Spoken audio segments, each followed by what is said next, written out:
देखिए, बीजेपी को विकास से कोई मतलब आज तक ना रहा है और ना इस पे वो लोग ध्यान देते हैं।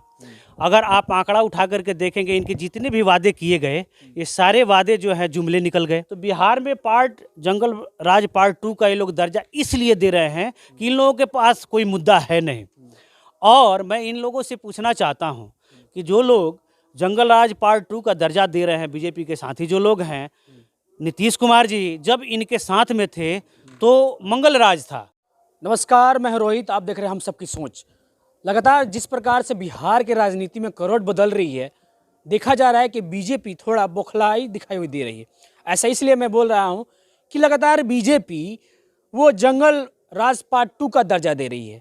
जिस प्रकार महागठबंधन की सरकार नियुक्ति पत्र देकर रोजगार देने की बात कर रही है, लेकिन बीजेपी वालों को हजम नहीं हो रही है। मैं ये नहीं बोल रहा हूँ, बीजेपी वाले लोग बोल रहे हैं।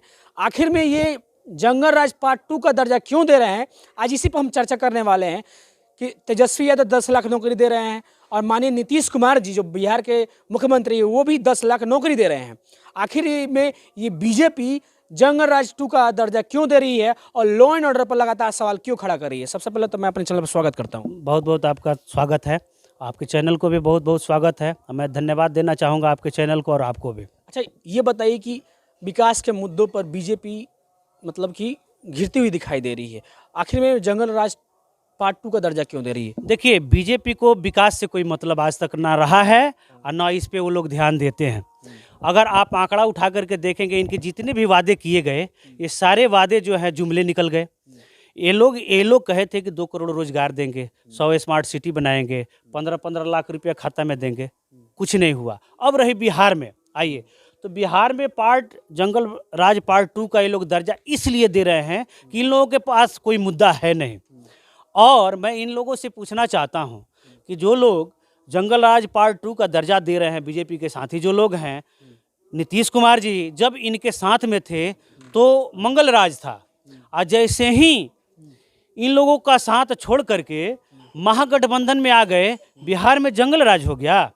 इन लोगों से पूछना चाहते हैं हम कि अगर ये जंगल राज है तो जब नीतीश कुमार जी थे आपके साथ तो मंगल राज में हत्याएं हुई कि नहीं हुई, बिहार में आपराधिक घटनाएं हुई कि नहीं हुई? लेकिन 10% बढ़ा है, ये मैं देखिए आंकड़ा बता रहा है। 10% बढ़ने का ये है कि जब भी कोई सरकार बदलती है तो थोड़ा बहुत इधर उधर होता है, लेकिन हम लोग लॉ एंड ऑर्डर पे बहुत, हमारे आदरणीय मुख्यमंत्री जी, उप मुख्यमंत्री जी पूरा नित्य प्रतिदिन काम कर रहे हैं कि लॉ एंड ऑर्डर सुधार हो। क्योंकि ये लोग भाजपा वाले लोग इस पे बहुत ज़्यादा जो हो हल्ला कर रहे हैं। इनसे पूछना चाहिए कि इनके रीजिंग में जो हत्याएं हुई जब नीतीश कुमार जी की सरकार थी तो इन लोगों ने क्या किया, कहाँ कहाँ कांडों का उद्भेदन कराया, इन लोगों ने कौन कौन सा काम किया, ये इसका जवाब ये लोग नहीं दे रहे हैं। सिर्फ जंगल राज पार्ट 2 अलाप रहे हैं। चूँकि इन लोगों को विकास के मुद्दा पे बात करना चाहिए। अब सबसे बड़ी मुद्दा है कि नीतीश कुमार जी के आदरणीय मुख्यमंत्री जी के नेतृत्व में, उप मुख्यमंत्री जी के नेतृत्व में रोजगार मिल रहा है। 10 लाख नियुक्ति पत्र दी गई, नित्य प्रतिदिन रोजगार युवाओं को दिया जा रहा है, अस्थायी रोजगार दिया जा रहा है। इन लोगों ने अस्थायी बना दिया, लेकिन हमारे मुख्यमंत्री जी ने अस्थायी रोजगार देने का काम किया है। तो इन लोगों के पेट में तो बेचैनी बढ़ेगी ही, उछल कूद ये लोग करेंगे ही। क्यों? क्योंकि इन लोगों के पास कोई मुद्दा है नहीं, सिर्फ उछलने कूदने के सिवा कोई मुद्दा नहीं है। बीजेपी ये बोल रही है कि अब तेजस्वी यादव को कमान मिल गया है तो अपना स्तर से वो बिहार के लॉ एंड ऑर्डर को तोड़ मड़ोड़ कर पेश कर रहे हैं। अच्छा, एक बात बताइए कि कोई भी उप मुख्यमंत्री या मुख्यमंत्री जी कब चाहेंगे कि हमारे राज्य का लॉ एंड ऑर्डर खराब हो? ऐसा नहीं है। इन लोगों का कहना है, चूँकि इन लोगों को लॉ ऑर्डर से तो कोई मतलब है नहीं। इन लोगों का जब, अब बताइए, देश का तड़ीपार गृह मंत्री है, तड़ीपार आदरणीय हमारे जो गृह मंत्री जी हैं वो तड़ीपार रहे हैं और वैसे लोग गृह मंत्री बने हुए हैं। तो अब बताइए उनके पास लॉ ऑर्डर ये क्यों नहीं पूछने जा रहे हैं? अजय कुमार मिश्र टेनी ईपी का गृह राज्य मंत्री हैं, उनके ऊपर जघन्य अपराध लगा हुआ है, जघन्य अपराध है। आपने फिलहाल कुछ दिन पहले ही देखा होगा कि उनके लड़के ने किसानों के ऊपर गाड़ी चढ़ा करके हत्या कर दी। और उन लोगों से लॉ ऑर्डर क्यों नहीं ये लोग पूछ रहे हैं? पूछना चाहिए। ये तो बोल रहे थे ब्रेक फेल हो गया था। ब्रेक फेल हो गया था तो ब्रेक फेल हो गया था तो आपको पहले नहीं इन्फॉर्मेशन करना, कचार करके ब्रेक फेल कर दीजिएगा। हाँ, कोई है जांच में आया, कोई यांत्रिक कोई रिपोर्ट आया? कुछ नहीं है, मुंह से कह दिए ये लोग तो बलात्कार को भी कह देते हैं कि कुछ नहीं हुआ है। यूपी में आप देखे ही होंगे, लड़की को रात में जला दिया गया, बलात्कार बीजेपी के ही नेताओं के पुत्रों ने बलात्कार किया। आपने देखा ही होगा, रात को जला दिया गया 1 बजे बिना परिवार की अनुमति के बिना। ऐसा होता है? लॉ एंड ऑर्डर तो इन लोगों के पास ना पूछना चाहिए। सबसे ज्यादा तो लॉ एंड ऑर्डर खराब करने वाले भाजपा वाले लोग हैं। लेकिन एक बीजेपी वाले वो लोग बोलते हैं, उदाहरण देते हैं उत्तर प्रदेश का, कि उत्तर प्रदेश का जो लॉ एंड ऑर्डर है वह काफ़ी सुदृढ़ है। पूरे देश में अगर देखा जाए तो वहाँ पर क्राइम कंट्रोल है, वहाँ पर तुरंत एनकाउंटर कर दिया जाता है। कोई भी जघन्य अपराध किया जाता है तुरंत पकड़ के थाने में डाला जाता है। अच्छा, एक बात बताइए, आप कहते हैं कि उत्तर प्रदेश में लॉ एंड ऑर्डर है, बीजेपी वाले कहते हैं लॉ एंड ऑर्डर है, अपोजिशन वाले के लिए लॉ एंड ऑर्डर है।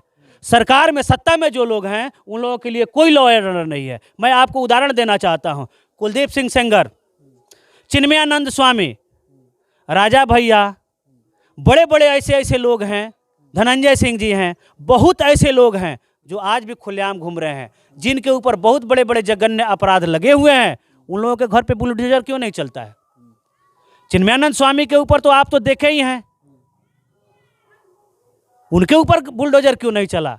कुलदीप सिंह सेंगर के घर पे बुलडोजर क्यों नहीं चला? हाथरस में जो बीजेपी तो निष्कासित की ना ना आज हाथरस में जो बलात्कार किए हरिजन बच्ची के साथ, उसके घर पे बुलडोजर क्यों नहीं चला? योगी आदित्यनाथ का स्टेटमेंट था कि वहाँ पर दंगा भड़काने का आरोप आप लोगों पर लगाया, कि वो उन्होंने बोला कि अगर हम लोग वो नहीं करते तो दूसरा मोमेंट हो जाता। सारी चीज़ें, आप एक चीज़ बताइए कि सारी चीज़ें जो होती हैं उनको कैसे पता कि, यानी मतलब था कि उनको पहले से पता दंगा कैसे होता है? कोई भी पीड़ित परिवार होता है, अपोजिशन वाले का काम क्या है? वहाँ हम नहीं जाएंगे, हमारा कर्तव्य मानवता के नाते हम वहाँ जाएंगे कि नहीं जाएंगे? हम अगर जाएंगे तो दंगा ही हो जाएगा। ऐसा कैसे आप सोच लिए? इसका मतलब है कि आप लोग भी कहीं जाएंगे तो दंगा करवा देंगे। ये सरासर गलत है, उनका कहना एकदम गलत है। कोई भी परिवार पीड़ित होता है, उस परिवार को सद्भावना के लिए, मिलने के लिए हर आदमी का, हर भारत के नागरिक का जन्मसिद्ध अधिकार है कि उसके पास जा कर के मिलेगा, उस परिवार, पीड़ित परिवार से उससे मिलेगा, उसके समस्याओं को सुनेगा। उसके पास जाना और उसके समस्याओं का सुनना। अगर दंगा है तो फिर इससे बड़ा तो मतलब न कामयाबी और ना इंसाफी बीजेपी वालों के लिए कहीं नहीं है।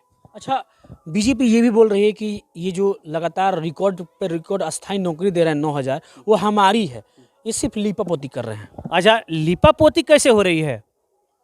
अब मान के चलिए कि आपने कहा कि हमारी योजना है, तो आपने क्यों नहीं दिलवा दिया? आपको दिलवा देना चाहिए था, आपकी सरकार रही है। आपने उस समय उछल कूद, आज जो आज कर रहे हैं रोजगार, आपको दिख रही है सब कुछ, तो इसका आपको पहले उछल कूद करना चाहिए था जब आप सरकार में थे। तो आप तो गहरी नींद में सोए रहे, धृतराष्ट्र बने रहे, आप स्वयं चुपचाप देखते रहे, सारी चीजें देखते रहे धृतराष्ट्र की तरह।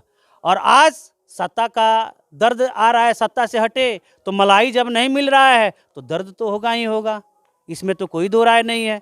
सत्ता का बौखलाहट तो इन लोगों के पास है, बीजेपी वालों के पास मुद्दा विहीन है, मुद्दा है नहीं कुछ, तो क्या करेंगे इन लोगों के पास? जनता के मुंह में कौन सा मुंह लेकर के जाएंगे? जनता तो पूछ रही है। आपने देखा ही होगा कि अग्निवीर लागू होने के बाद इनके नेताओं अपना गाड़ी से नहीं जाते थे, कितने लोगों की पिटाई हो गई, नौजवानों ने कर दी।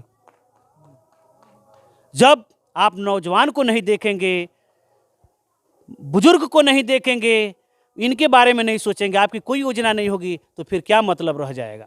लास्ट सवाल पे आता हूँ कि क्या अब जो आप 7 पार्टियों की महागठबंधन की सरकार में हैं, तो क्या महागठबंधन सरकार में नीतीश कुमार प्रधानमंत्री के दावेदार होंगे या फिर कांग्रेस तय करेगी? देखिए, नीतीश कुमार जी ने पहले ही कह दिया है कि मैं प्रधानमंत्री की दौड़ में नहीं हूं।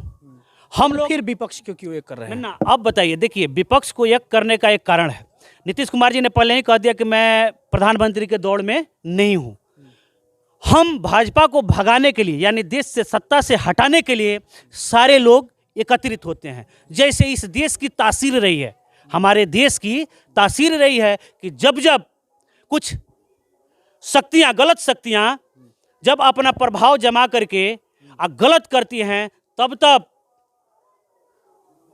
देव रूपी शक्तियां इकट्ठा होती हैं। आपने देखा होगा कि महिषासुर अतिवादी था, उसको मारने के लिए दुर्गा की उत्पत्ति देवताओं ने की। किसी ने तलवार दिया, किसी ने त्रिशूल दिया, यानी सब लोग मिल करके एक शक्ति पैदा करते हैं और वही शक्ति इन जो गलत करने वाले लोग हैं उन लोगों को मार करके हटाती हैं और पुनः सत्य स्थापित होती है। और बहरहाल हम लोग बिहार की राजनीति पर चर्चा कर रहे थे, कैसा लगा आप कमेंट बॉक्स में लिख के बताएं। लगातार हम लोग बिहार की राजनीति पर चर्चा करते रहेंगे और लगातार हम लोग ये जानने का प्रयास करेंगे कि बिहार के किस मुद्दों पर बात करनी चाहिए और बिहार के विकास के मुद्दों पर कैसे आगे लेकर जाना चाहिए, जनता के बीच भी हम जाएंगे। लगातार ये हमारी कार्यक्रम जारी रहेगी। बहरहाल हमारे चैनल को आप देखते रहिए।